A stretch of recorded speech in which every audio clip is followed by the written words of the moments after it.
Hey there, my name is Kmbles, and today we're going to be having a quick look through the All of Fabric 5 Modpack, as well as cover what's new in the recently released version 2.0, the massive new update which the devs have slated as their biggest one ever.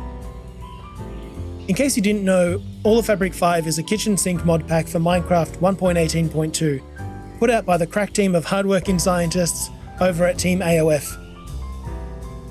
It boasts over 300 tech, magic, utility, performance, and world-changing mods that are available with a Fabric mod loader. One of the most common arguments you hear leveled against Fabric is the supposed lack of mods available on it.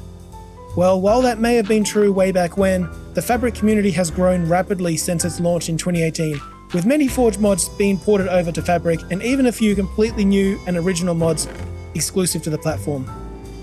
And you can probably imagine that the most obvious place to showcase all the best mods that the community has to offer would be in something called All of Fabric, right? For anyone who's played AOF 5 before, version 2.0 brings a number of massive changes, including new world generation, new quest chapters, custom rewards, and a new challenge section for the initiated to really test their skills. And of course, a number of new mods, but more on that later. I'll try to discuss all these changes as we go through the video, but to help make it clear, I'll throw up one of these on the screen whenever necessary. In a pack so big, it'd be impossible to cover everything, but I've tried to cover what I think are some of the main features and mods, and divided all that into a few chapters that can hopefully help you navigate this hot mess of a video. So let's hop to it.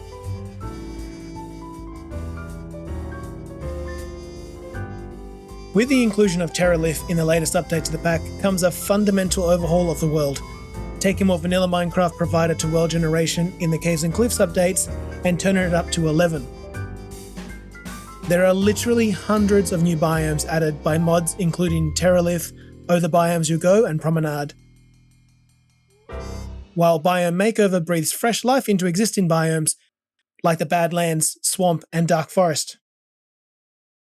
Although we'll have to wait for All of Fabric 6 to play in Minecraft 1.19, the Wild Backport brings some of that new content back into 1.18, including Mangrove Swamps, the Deep Dark, and the Warden.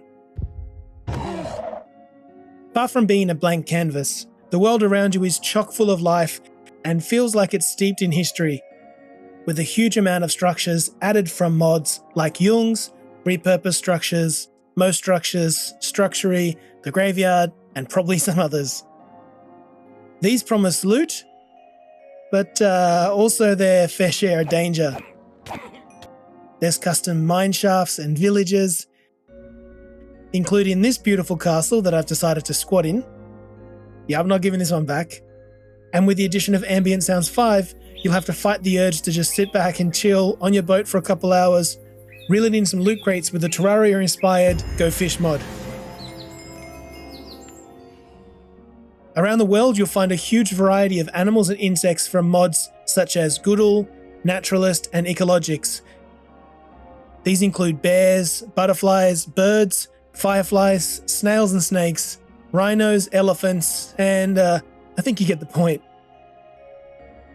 Some of them aren't so friendly though, so it might be best to keep your distance. But you do you. Although you'll definitely want to exercise caution around these next few. You've got Creeper Overhaul replacing vanilla creepers with biome-specific ones, and Terrarian slimes bringing a huge variety of slimes from that other much-loved game over into Minecraft. Then there's mods such as the Graveyard and Adventure Z, Bosses of Mass Destruction. Basically, there's no shortage of new and scary things to hit with a stick, including the Savage Ender Dragon, which they've just added in this latest update.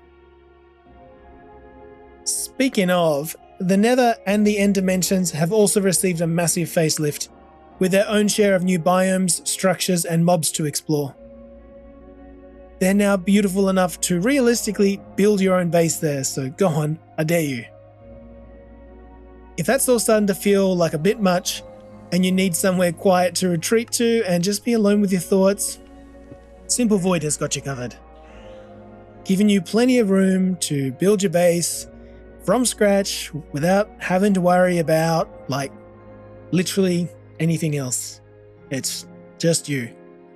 Just you and your intrusive thoughts. Okay, take me home, please. If you haven't been to the Twilight Forest before, you're in for a lot of fun. It's basically an entire dimension with its own progression system, based on exploration and defeating a series of increasingly difficult bosses, and following the advancements page when you get stuck. It's also just a great place to gather resources early on. I had a heap of fun there in my previous Let's Play, and we'll be back again soon. Highly recommend. 5 stars. And finally, if you ever find yourself short of cheese, yes, I said cheese, why not take a quick trip over to the freaking moon to pick up some with the help of Ad Astra. In addition to an in-game manual, the new update also includes quest chapters to help you navigate the stars. So how do you build a rocket? With technology, of course. What else is technology? All of these tech mods, of course. That's right, we've stumbled into the next section of the video, tech mods, of which the pack includes a few. Starting off with Industrial Revolution and Tech Reborn. With these two, you've got all the basic machines necessary to get your factory up and running, producing power and refining that ore. They also have a number of unique blocks that will help you automate pretty much everything you need, including wood farms, fishing, or a greenhouse for all your veggies. They also both include a number of ways to generate energy, something you'll need to keep an eye on if you want to keep those machines up and running. However, this is the point where you'll probably want to have a look into power, a fun new way to power your base that has also just been added into the pack. Or why not ditch power altogether and opt instead for rotational force, produced naturally by wind and water. With Create, you can build a whole assembly line of belts and carts and even trains, yes, with schedules and all, to automate as much or as little as you'd like. Alright, so I haven't done more than just get my feet wet in Create yet, but I seriously encourage you to check out their latest trailer to see just how insane this mod really is. I'll link it in the description. And finally, certainly not for the faint of heart, we have the incredible Modern Industrialization, a tech mod inspired by GregTech, Industrial Craft, and Factorio, where the aim is for you to build a production line of ever-increasing complexity and scale. This Fabric exclusive mod is complicated, but fair, rewarding the effort the player puts in with what are essentially infinite resources. And when you're in doubt, just recall the wise words of our creator, the factory must grow. Speaking of exclusive to Fabric, if you would kindly follow me over here into the next section of our video, Magic Mods, you should be able to get a glimpse of the wonderful and colourful Spectrum, a story-driven, exploration-based magic mod focusing on the natural energies that flow in the world, represented in colour. I've spent a couple hours playing in Spectrum, and I've got to say it seems like a completely original Minecraft experience, with progression guided by intuitive and sometimes hilarious hints that are dropped around the world. It's beautiful, it's unique and mysterious. I kind of wish I was playing it right now, so let's move along, shall we? There's also quite a few other magic mods in the pack for aspiring witches, wizards, and warlocks, including Arcanus, which gives you a handy wand you'll need to upgrade through using it in combat, by teleporting to your spawn point when in a pickle, and even mad dashing around the place looking like an idiot. If you've got a lust for blood, why not sacrifice the villager and make a deal with the devil in Bewitchment? You can brew potions, cast curses on your enemies or buffs on yourself, or even befriend a variety of familiars, which grant special abilities. Failing that, you can always just fly around all day on a fancy broom like Harry Frogger does here. Another recent addition to the pack is Hexcasting, inspired by Psy, which gets its own quest chapter in this new update. You can cast explosions, fireballs, you can teleport, you can place and destroy blocks or liquids, inflict debuffs, change the weather, and so much more. It's kinda ridiculous. Sadly, I've never played it, but from what I've seen from doing a little bit of research for this video, I've decided it looks super intricate and deep and definitely worth my time, and by extension yours. In lieu of me failing miserably at trying to explain it, here you can see a quick video of YouTuber KirinDave using Hexcasting to summon some light. And then we can cast our Create Light. Moving on, there is of course the weird and wonderful Botania, a staple in many a mod pack. Is it a tech mod? Is it a magic mod? Should it even matter? Well, according to the mod developers, it's a tech mod themed around natural magic, which focuses on automation without pipes or wires, or even a GUI. Instead, it uses the power of flowers, because why not? Next up, we have Conjuring and Spirit, which share a similar kind of theme as one another, although each really does have its own distinct approach. Conjuring is a mod about capturing various mobs, pretty much anything from vanilla Minecraft, inside what's called a conjuring focus, and using that in a conjurer to spawn more. Whether you use this to conjure cows or creepers, or even zombie villagers is up to you, and you can even upgrade your conjurer with gems to increase the amount and frequency of spawns, as well as make it work without you needing to be nearby. I don't know, get outdoors, read a book, just do something else, and whatever mob farm you've built up will continue to work for you in the background. It also has a number of cool endgame tools. Spirit uses the power of souls to summon monsters, empower tools, and transform mobs into other mobs. Like Conjuring, it has a spawner called a soul cage, which can also be upgraded to spawn more mobs more frequently, depending on the number of souls contained in it.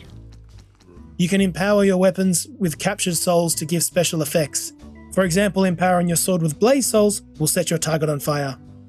Pretty cool. You can even summon mobs from thin air using soul magic by sacrificing certain items. Pretty cool. Of course, these aren't the only options to make a mob farm. Along with a bunch of other cool things, Backbay brings to the pack Cursed Dirt, which massively amplifies spawning conditions in whatever biome you place it. If you want wither skeletons to spawn like crazy, try placing some of this stuff in a nether fortress, all I'm saying. Then you have Deep Mob Learning, which is less concerned with spawning mobs and more interested in producing ridiculous amounts of their loot from mob data models. FYI, this is a really neat way to produce nether stars endgame. So if you hadn't already noticed, we've seamlessly transitioned into the next section of the video, which I'm calling Automation and Storage. Making its debut pack appearance in version 2.0 is Botany Pots, inspired by the mod Bonsai Trees, which anyone who's spent any time in Sky Factory 4 will be familiar with. Here you can grow various trees and crops in teeny tiny pots, and even output them into your storage system to have passive production. To keep on top of your ever-expanding pile of stuff, you're going to want to take advantage of a number of the storage options available in the pack. To store a large number of a single item, we have Tech Reborn storage units and Modern Industrialization's barrels. Then there are a variety of chests with a variety of inventory sizes from Iron Chest Restocked, as well as entangled chests from Backbay, which are kinda like Ender chests from Vanilla, but with the added benefit of being able to set which chests you want sharing in inventory by color coding them. Next up, we have fan favorite Dank Storage. These things can be upgraded to store truly ridiculous amounts of a large number of items.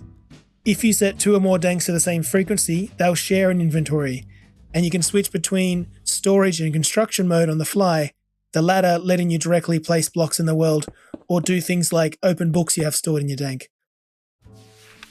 They're honestly so good that they're bound to be nerfed one day, so get in while you can.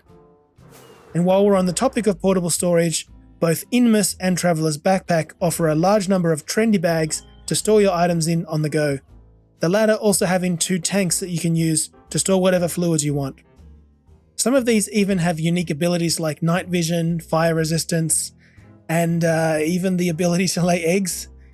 And the best thing is you can wear an Inmus and a Traveler's Backpack at once.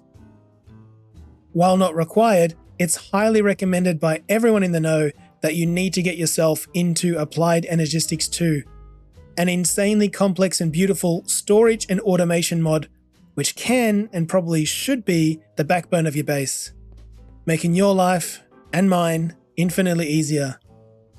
You use it to connect your storage to your factory machines, assigning recipes to specific blocks, and having your system route items to and from where they need to go to get even the most complex of tasks done automatically. It's way too big of a mod to get into here, and I'm still a noob, but it's definitely worth trying out. Again, essential. So, I hear you ask, what's the point of it all, Kimbles? Firstly, this ain't the place to get all existential. Secondly, the point is whatever you want it to be. There's more than enough in this pack to extend a playthrough into the hundreds of hours or more if that's what you want. Or you could even choose to just stick to a single mod, like Create, and just take advantage of the beautiful world generation that the rest of the pack provides. Most likely though is you'll want to mix and match until you find whatever works for you. And that's cool too. Each playthrough is going to be unique. For the builders out there, you're really spoiled for choice with a huge, and I mean huge, amount of blocks to build with. From Architect's Palette, Blockus, Industrial Decor, McCaw's bridges, doors, fences and walls, lights and lamps, paths and pavings, roofs, trapdoors and windows. Yes. Or you can spruce up your base with something from Decorative Blocks. Then we have Chipped, new in this update, which adds a number of workbenches where you can change blocks into something more detailed that suits your fancy. Apparently there's something like 2,000 unique blocks to choose from, so that's a thing. And if you don't like what's on offer, which seems unbloody likely, you can even carve out your own blocks, pixel by pixel, with chisel and bits. Good luck to you. Also lending a hand in the construction of your dream build are tools, including Staffs of Building and Structure Tools, which is a fabric port of the popular Building Gadgets by Direwolf20. Whether building a village or moving into an already established one, you might want to consider giving a job to one of the many new villages added by more villagers, and new villager abilities in productive villages. Or you could join the guild and become a hired hand yourself. If it's a fighting challenge you're after, there are bosses from a number of mods to test your mettle against, including the previously mentioned Twilight Forest, bosses of Mass Destruction, Adventures or Adventure Z, and Britannia. But the simplest thing that you could do is just follow the meticulously put together questbook, which does a really good job guiding you through a large number of the mods. Completing all of the quests would be quite a feat, particularly those in the new challenges section, which sets out some truly brutal challenges that will reward perseverance with creative mode powers. It goes without saying, but just like in vanilla, there's also advancements that you can follow, as well as a huge number of in-game manuals. Though I guess I just said it. Your best friend through this whole adventure, after me of course, is going to be roughly enough resources, or REI for short. As the name suggests, it's similar to JEI, which people might be familiar with. Hover over and press R or left click to see how to make something, or press U or right click to see an item's uses. There's so much more to REI, but the only way to learn is by doing. Yeah, thanks. Keep the change. So basically, with so many mods in this pack, there's no single right way to play. Just like my villager friend here, that's completely up to you. But if I were you, thank God I'm not, I'd be starting to wonder if my PC could even handle all this madness. Well, you'd be surprised. The pack holds up pretty well thanks to the inclusion of a number of performance mods, like Sodium, a replacement rendering engine for Minecraft which greatly improves frame rates, Lithium, a general purpose optimization mod which improves a number of systems, like physics, mob AI, and block ticking, and replacing Phosphor in this update is Starlight, a complete rewrite of the Minecraft light engine which fixes lighting performance and errors. With these mods, you should see a huge performance boost, and you can always tweak things down to minute details thanks to the high level of customization. Long story short, there's enough performance mods in this pack to make your computer go vroom. Then this final section that we're calling Other, I'm just going to quickly jam in a few things that I didn't have time to cover above, and because I really don't want to have to make a part 2, so here goes. Waystones let you teleport between them anywhere in the world and even across dimensions. Shift right click with empty hands to pick up chests, some mobs, and even spawners for easy relocation thanks to Carrier. Pro tip, squat on one of those teleporter things while holding onto something to save yourself a long trip. If you prefer to take to the air to get from A to B, you've got plenty of choices. To name just 2, Broomstick and Jetpack. Or for something more down to earth, you could always build the dream car of your dreams with Automobility. And for those not in a rush but who would rather take in the sounds and smells of the world, look no further than the trusty snail. There's also Guard Village's new minecart and redstone functionality, countless awesome tools and weapons, enchantment mods that both add a huge number of new enchants and let you add or remove them in a number of ways. Compact Machines is in here, the archaeology mod has just been added, you can vein mine up to 64 blocks at once. The cute and immortal luggage mod will pick up anything you drop. There's food mods for days, including Croptopia and Farmer's Delight. There's mythic mounts. Both doodads and artifacts add a huge number of accessories that give things like night vision, underwater breathing. and a whoopee cushion. And just added is one that I'm really excited about, the long-awaited fabric port of Tinker's construct, Hephaestus. Hephaestus. Hephaestus. There we go. Also new in this update is the addition of the Staff of Traveling, which lets you teleport short distances, even through walls, as well as to any nearby anchor points. Whew, big video, and I feel like we barely scratched the surface. I hope I've convinced you that Fabric is a great choice if you want to play modded Minecraft, and that now would be a perfect time to jump into all of Fabric 5 with this huge new update to version 2.0. So next time your grandmother tells you that Fabric has no mods, Forge is better, you tell her from me that she's a liar and a thief. If you liked the video and wanted more, you lucky duck, I'm actually starting a Let's Play series in this new update, so be sure to check that out. All the links you need are down in the description. Hope you had fun. See ya!